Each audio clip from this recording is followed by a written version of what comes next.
Start. महोदय, हमारे जीवन में संगीत का व्यापक स्थान है। भारतवासियों को अपने प्राचीन युग से अथवा अपने पूर्वजों से शास्त्रीय संगीत के रूप में एक बहुमूल्य निधि मिली है। हमारे पूर्वजों की दृष्टि से संगीत का ध्येय आध्यात्मिक साधना था और उन्होंने संगीत का इसी आदर्श के अनुकूल विकास किया। हम कह सकते हैं कि हमारे देश में यह कला पूर्णता के शिखर पर पहुंच चुकी थी।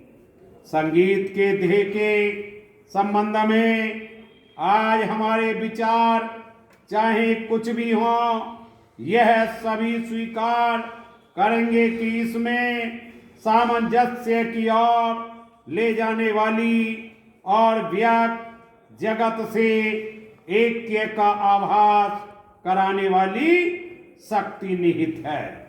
संगीत के वातावरण में ही नहीं बल्कि श्रोताओं और गायकों के मन में भी सामंजस्य की उत्पत्ति होती है। संगीत के उच्च ध्येय और व्यापक प्रभाव के कारण ही प्राचीन काल में भारतवासियों ने संगीत को जनसाधारण के सामाजिक तथा सांस्कृतिक जीवन में ऊंचा स्थान दिया था। शायद ही कोई ऐसा भारतीय त्योहार या उत्सव हो जिसमें संगीत का आयोजन न होता हो। संगीत जन्म से मृत्यु पर्यंत हमारे साथ रहता है। हमारे सभी रीति रिवाजों में इसका कुछ न कुछ स्थान है। शताब्दियों से हम संगीत के प्रशंसक तथा उपासक रहे हैं और हमने इसकी गणना सदा मानव की उच्चतम साधनाओं में की है। चेंज काल के प्रभाव से हम लोगों की रुचि में काफी परिवर्तन हुआ, परंतु शास्त्रीय संगीत उसी प्रकार बना रहा और उसमें कोई विशेष और मौलिक परिवर्तन नहीं हुआ। मुसलमान बादशाहों और अमीर उमरों के द्वारा संगीत को केवल प्रोत्साहन ही नहीं मिला, इसमें समयानुकूल हेर फेर भी हुए और आज विशेषकर उत्तर भारत के संगीत ने उसी युग से प्रभावित और बहुत अंशों में अनुप्राणित होकर अपना नया रूप ग्रहण कर लिया है। पर जो भी हेर फेर हुए वे हैं ऊपरी पोशाक मात्र ही। भारतीय संगीत शरीर और आत्मा से अभी भी वही प्राचीन शास्त्रीय संगीत बना हुआ है।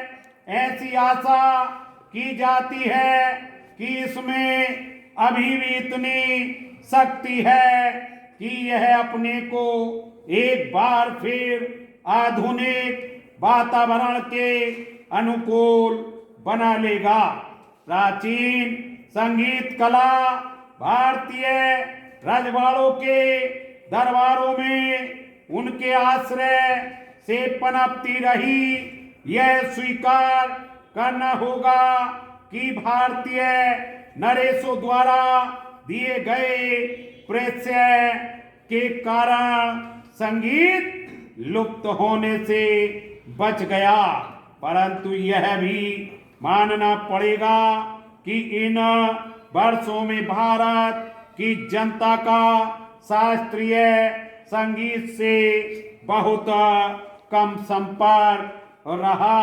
अतः जनता और हमारे परंपरागत सर्वश्रेष्ठ संगीत के बीच एक खाई पैदा हो गई। यदि हमें संगीत को जीवित रखना है और सहस्रों वर्ष पुरानी इस अमूल्य परंपरा की रक्षा करनी है तो हमें इस खाई को पाटना होगा। यदि यह आवश्यक हो तो शास्त्रीय संगीत में ऐसे संशोधन करने में कोई बुराई नहीं जिनके फलस्वरूप यह लोकप्रिय बन सके। इसके साथ ही जनसाधारण को भी शिक्षित करने की आवश्यकता है जिससे उनकी रुचि अधिक परिष्कृत हो सके और वे शास्त्रीय संगीत का आनंद उठा सके। भारत गणराज्य में नरेशों अथवा रजवाड़ों का अच्छा स्थान है। स्टॉप।